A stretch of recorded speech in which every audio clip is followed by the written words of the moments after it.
एक्चुअलमा म एउटा कुरा भन्न आइरहेको छु है। माया छ है।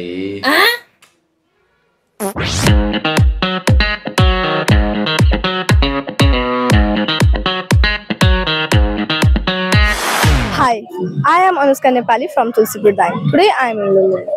लुम्बिनी एउटा धार्मिक स्थल हो जहाँ मानिसहरू घुम्न आउने गर्दछन् र यसलाई पर्यटकीय स्थल पनि भनिन्छ। यो गौतम बुद्धको जन्मस्थान हो।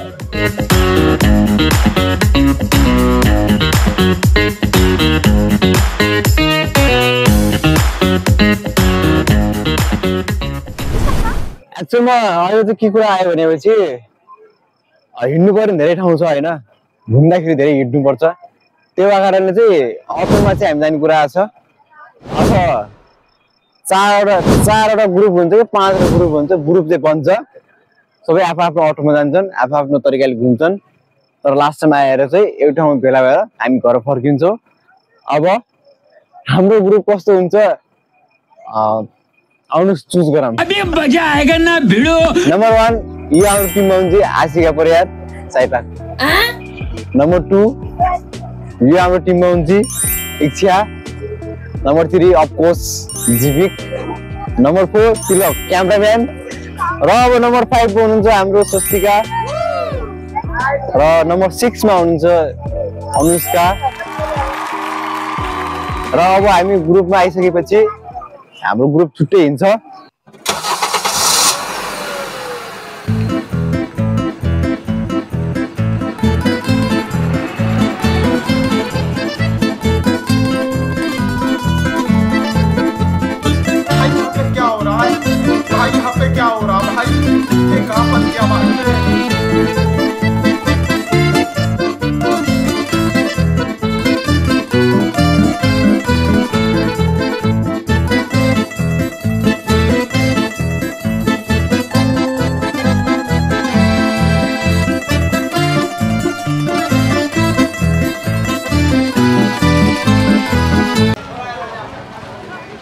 अहिले हामी सिङ्गापुर गुम्बामा आएको छौँ र अब भित्रको दृश्यहरू देखाउनु आउनु।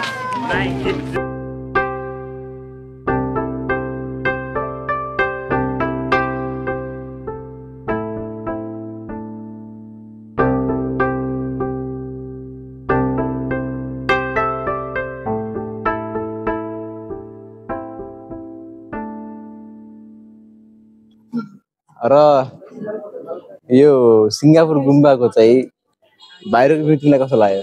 एकदमै राम्रो लाग्यो। एकदम राम्रो लाग्यो। मलाई पनि त्यही लाग्यो। हो र ल एकदम राम्रो छ अरे हैन, मलाई राम्रो लाग्यो। सो अब हामी कुन चाहिँ मन्दिरमा जान लाग्छौँ थाहा छैन, तर जान त जाँदैछौँ। ल एउटा कमलको फुल टिपेमा 5 रुपैयाँ जरिवाना। हाम्रो कमलको फुलको पनि दर्शन गराइदिनुहोस्। यो देखिरहेको टेम्पल चाहिँ जर्मनको हो अरे। अब आएर हेरौँ, अलि निहालेर हेरौँ कस्तो छ भित्रदेखि।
यहाँ जताकतै no entry please don't step यो मात्र लेखेको छ टेक्न मिल्दैन छुन मिल्दैन जानु मिल्दैन आउनुको के फाइदा के हेर्न आउने यहाँ यहाँ तर कस्तो माहौल कस्तो छ त कस्तो हेर्दाखेरि कस्तो छ हेर्दाखेरि राम्रो छ त्यो भित्र के छ जान्न पाएन नि त त्यही भएर सो इट मिन्स तिमी दुखी छौ एकदम धेरै ल ल ठीक छ तर बाकी चाहिँ राम्रो छ है फेरि भ्यू दामी छ सो हामीले चाहिँ सिङ्गापुर गुम्बा जर्मनीको टेम्पल अनि लिङ्सन टेम्पल र यो के हो यो थाहा छैन लास्ट वाला चाहिँ सबै टेम्पल भिजिट गरिसक्यौँ र सबै दामी छ आफ्नो ठाउँमा आफ्नो सुन्दरता भरिपूर्ण छ र अब त्यति भ्याएर अब हामी फेरि अर्कोतिर लाग्दैछौँ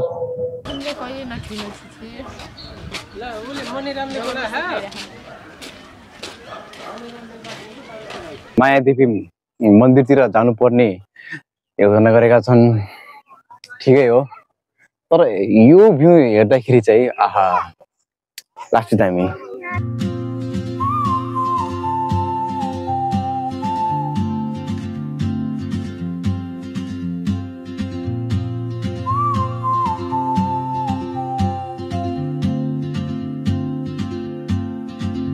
She moves like a map with no borders, a whisper caught in the wind.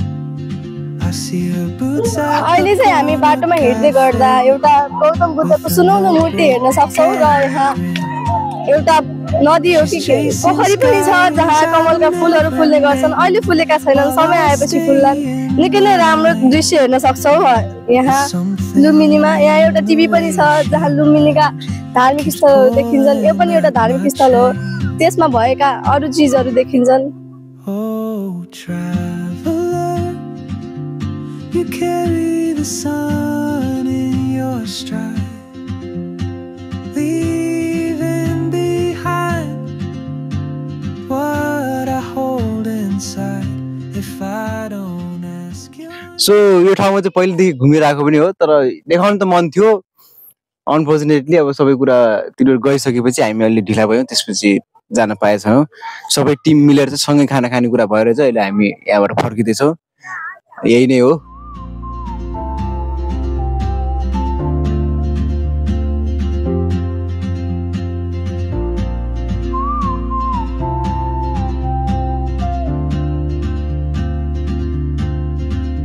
She hums a tune I've never heard.